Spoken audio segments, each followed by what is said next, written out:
Hey everybody, Royce from Hill Country CNC and Woodworking, and I thought I'd try something a little different. I am starting this podcast. I do videos all the time and I get really technical in them, and I think a lot of people miss, or a lot of the beginners that are in the space miss a lot of the details because I'm talking about Aspire or Fusion 360. So I looked at the little podcast thing and I was like, hey, I could just get up and ramble for hours. So maybe you'll enjoy this. Maybe it'll be helpful. And I thought this was a perfect time to start because I just spent the last week upgrading to the Masso and my Spindle and all this stuff. Should it have taken a week? No, I had some problems. But we'll get into that. And hopefully you'll learn a little bit about why I went to what I did. So you'll understand a little bit more about why I went with this upgrade. I was looking at a few different things. Honestly, I was looking at a few different machines as well. The Stepcraft, if you've got $14,000, hey, that's probably a pretty good place to go. But for beginners, Onefinity, this is the bomb.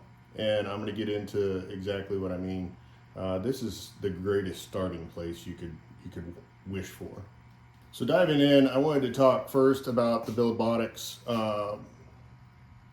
system.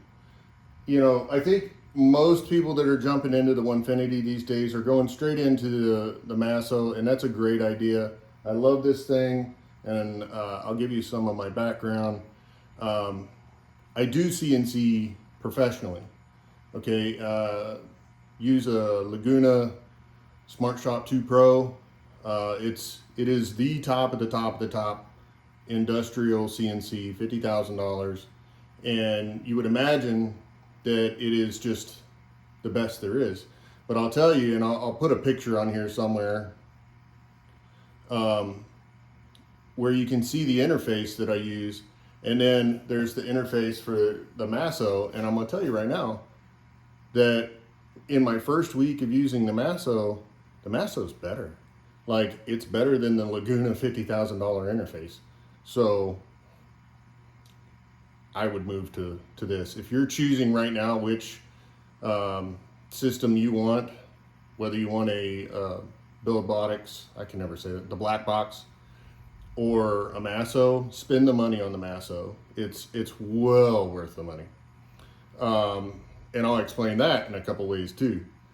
The other thing that I wanted to mention really quick is just about the Spindle. A lot of people are like, why are people moving away from, you know, a $100 router to an $800 Spindle? Well, it's real simple.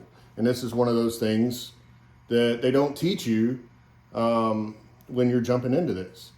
This is designed to run maybe 4 hours tops. Okay, so when you get further into CNC work, you're going to realize really quick that 4 hours gets eaten up by some really simple projects. So if you're doing a 12-hour carve, this is not designed to do it, and it really truly has the potential to catch on fire. There's multiple times that I have gone on to the forums, the CNC forums, and if you're not on forums on Facebook and stuff like that, you need to get there because you're going to learn so much. But the multiple times I've gone in and saw somebody's garage or shop burnt to the ground because of fire. It happens way more than you would think. I'm not saying that it's dangerous. Like, you don't have to, you know, sit there and worry at night about it. But hey, it's a problem, okay? So this system, the Makita router, is just not designed for doing a 12-hour carve. It's also not designed for the torque that some people like to push with their bits. I'm a very conservative cutter, so I don't, IDC makes the Beast, and I'm not saying anything against the Beast or IDC. They're great. But you know, they'll take that bit and they'll go straight through the wood, and I'm like, no, I'm not doing that. I'm going to take several passes and make sure that I don't damage my router, spindle, whatever, or my bit, or my wood. So the second reason I moved away from the Makita is you have the option of a 1/4 inch collet. You're going to run a 1/4 inch bit. That's it. That's all you're going to do. You're never going to do more. You can buy a 1/8 inch adapter, but now you're going smaller. And trust me, smaller is not better in CNC most of the time for almost everything that you're doing. You want to have the ability to have a more robust bit. So with the bigger spindles, you can do 1/2 inch and 1/4 inch and 3/16. 3/16, don't overlook that one. When you start getting into the math about what the difference between a 1/4 of an inch and a 3/16 of an inch is, you can all do the math in your head right now. It's much better than you think. There's huge advantages if you have the space and the ability to use 3/16. It gives you so much more structural integrity. So think about that. So the next thing you're gonna say is, well, which spindle did you get? I got a PwnCNC. I like their company. I really like the people. So it had to do with that. They're established. I don't have any bad words whatsoever about the red line that Onefinity came out with. I'm just gonna say that it's not well known. So this is a tried and trusted system, and that's why I went with them. This is the 2.2 kilowatt, which is a 220 volt. I'll link below my thoughts. I wrote a blog about using higher voltage. And well, it'll be down there. You can click on that and go there and see the advantages of doing a 120 or 220 or even more than that. Obviously not with this system, but where it seems like you're going to be spending more money, but you're actually going to be spending less. And that has to do with workloads and heat. I chose the water cooled, and that's another controversial conversation. The truth of the matter is that the air cooled in 99% of situations is going to work just fine for you. The reason I didn't do it is air cooled, right? So with CNC, you're kicking up dust constantly. It's always happening. And I don't care if you have the best system in the world to collect dust, it's still going to happen. You know, there's microparticles that are going to be in the air. So with the air cooled system, you have vents right there. Like, so when you're done surfacing your MDF, right? You've been surfacing your MDF, you turn off your dust collection system, you turn off your system, you go eat lunch. All of that particulate is going to come down just like that, and the vents are on the top, and it's going to go into your spindle, right? So the main reason for water cooled is to keep your system cooler for longer, harder carbs. I do batch jobs for different companies with this system, so sometimes this thing is running all day long. So to me, it made sense, but the ability to keep the dust out, because this is a closed system, the ability to keep the dust out of the spindle, it only made sense to me. Now, the flip side of that is that I have to keep the water clean, which I'll get into in a minute. While I'm here, I wanted to show you this little guy. I'll link to this below too. I am an affiliate marketer, but bro, you're not. It's sense. I'm gonna make sense if you buy this, you know? I don't pay my bills with affiliate marketing. This little guy is pretty cool because it just kind of lets you know that your system is running. If you have a water-cooled system and you don't have one of those on there, you can't tell that the water is flowing, like you can't see it.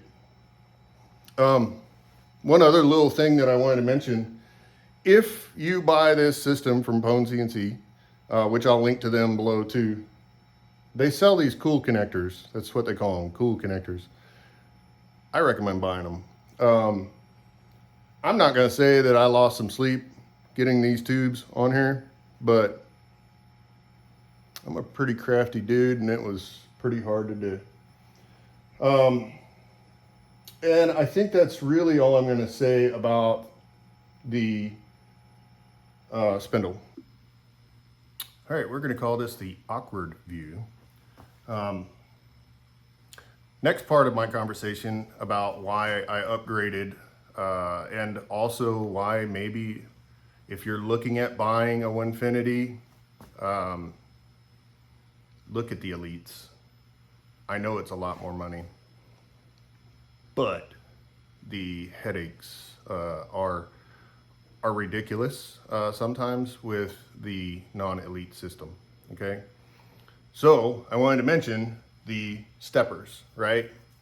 So the stepper motors are what controls your movement, X, Y, Z, whatever, right? Which direction you're going. They sell open and closed. Real simple. An open system is like, and I'm stealing this from another YouTuber, but it is the perfect analogy.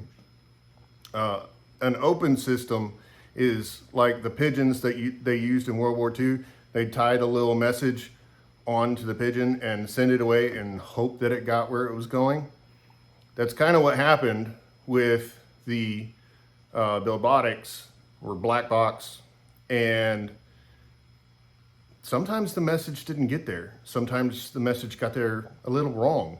So there was issues, and hold on, let me pause this and I'll go show you one. Well, I guess maybe not. So I can't find the piece that I was looking for, but the story I was going to tell you is about this little template. This is an end cap for like a 1970s, 1980s synthesizer. A nice fellow I'm working with, it has me making these. And obviously you can see that the geometries on these are pretty crazy. This is not a finished part, so it's a little off. But I had made one of these out of hand-selected koa from Hawaii for the customer. And at the very last minute, the stepper motors, I'm assuming it was the stepper motors stopped communicating, and the machine believed that it was still going. So when the motor stopped, the machine kept going, and then when they caught up and the stepper motors started working again, the bit was homing. So it went, pew, it went straight home and cut straight, like just like that, through my, I don't know, $200 piece of wood that was irreplaceable because it was hand selected, right? And of course that makes me as a business look bad, but it also is just really horrible and hard to get replaced. So think with the open loop, pigeons, you're sending a message, it might get there. With the closed loop steppers, you're more like a text message where you send the message and you see right below it, it says read, So the machine, the Masso, is sending the message and getting a confirmation that it got the message. So that closed the loop in communication, and that's what looped motors are, if you were wondering. So that part of it was directly for my upgrade. I was like, yeah, I'm done with that. I'm not doing another piece that is that expensive and throwing away my money, my time, because I ended up buying them new koa, of course. Yeah, that wasn't going to happen again. So the closed loop, I highly recommend. So for this part, I'm just going to show you some stuff.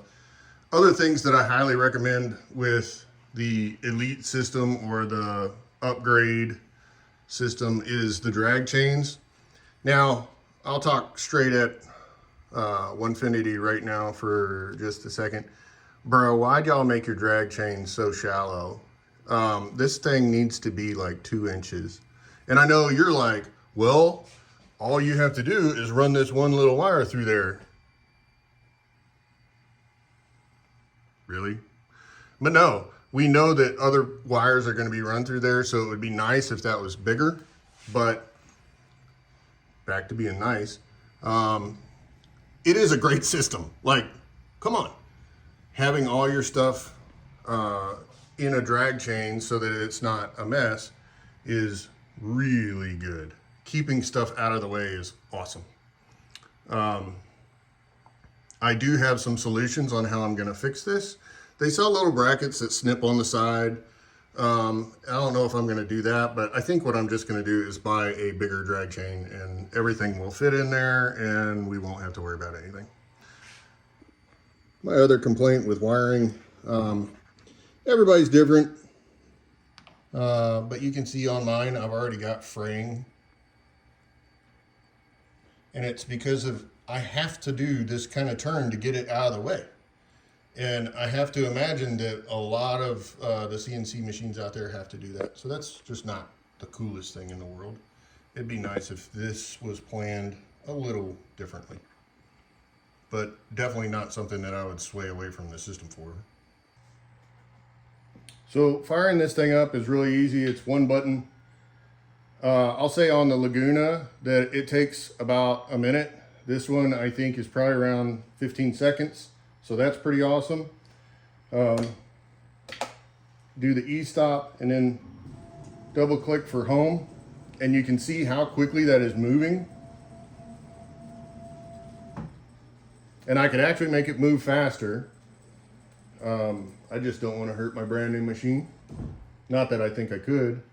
One of my complaints, you know, is this system kind of gets in the way. I wish they provided with more arms for the back so you could really move this thing around a little bit more, but I get it. So the machine is really easy to use.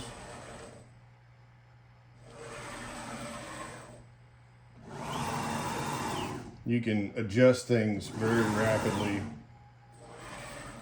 I love it personally. So far this has been wonderful. So kind of moving on, I wanted to show the next part of this. Is everybody's always concerned with the spindle, about how quiet it is. I'll tell you that if you're in CNC, you're going to know that the spindle is not the one that makes the noise. If you're using like a Makita router, the router's loudish, but your dust collection's louder and the bit cutting through wood is louder than that. But if you're interested,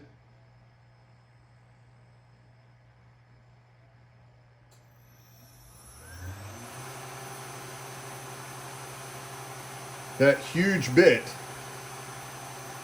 sounds like a fan. So that's pretty quiet. And that is a massive bit, by the way. So a few things that I'm still not sure about is the wiring. You know, I've mentioned like, okay, where am I putting all that stuff? But this is the other one. Like, wow. That's a lot of stuff to get tucked away, and I'll figure it out, but it's, I don't know, there's gotta be a better way. And this is the rest of the system that you'll get with the Masso upgrade. It's, so far it's pretty high on my list of, yes, this was a good investment. So I wanted to show you this real quick. This is my water pump. I drilled 3 holes, and if I don't see any changes, I'm going to go ahead and silicone those holes. But It's basically a closed system, because once that silicone is there, nothing can get in, nothing can get out. This is the pump from PwnCNC, and the tubing that you can buy from them. It's really good stuff. I will say that this power cord is kind of short, so if you don't have a plug in the right spot, that's why my system is not right next to my machine. So, and that's really it. I hope this was helpful. Actually, I do have one more thing. So, just like any other CNCer out there, I have questions. I am an experienced dude. I kind of know what I'm doing, especially with the programs, but there's other things that I don't have a clue about. So question number one is, experienced guys, what would you do with this? The hoses and everything, it's specifically coming up the top. I don't know. I haven't figured that out yet. Question number two, what dust collection system? I have the Kraken for the old system. The Kraken obviously doesn't fit onto the new system. It's bigger. And this was perfectly fine for me. I like simple. You just on and off your brushes. And then I like the 4-inch pipe. I have that jet in the background there. I'll do another video about my dust collection system because it's fairly smart, I think. And the 4-inch means that you have more CFM. The more CFM you have, the more dust you're actually going to extract. So I'm looking for something for the new Spindle that is going to have a 4-inch and potentially will allow me to use a rapid change ATC, which I will be buying, I don't know, next month maybe. I kind of want to get a little more familiar with this system before I throw something else on there, but I have made the decision and allocated the money to buy it. So please help me. Leave me comments below on what system you think would be great for that. Either one of those problems, just help me. The drag chain problem. If you know the answer to the drag chain problem, I would love that answer as well. And then the final question is for everybody. Was this helpful? And what else do you want to know? I have tons of ideas to make videos and podcasts. The videos, if you're still watching, the videos are going to be like technical. This is how I'm going to create a flag on Aspire, 3D car, blah, blah, blah, blah, blah. And I'm going to take you step by step by step by step. The podcast is going to be something where you can just kind of listen to it or watch it. And I'm going to explain stuff just like this video. Tell me what you want to see. Tell me what would be helpful, what you don't understand, where your sticking points are, what you're concerned with buying a CNC. Let me know and I'll make sure it gets into the next video or podcast. Again, this is Royce from Hill Country CNC and Woodworking, and I hope you enjoyed the podcast. It's my first. Can't be too bad.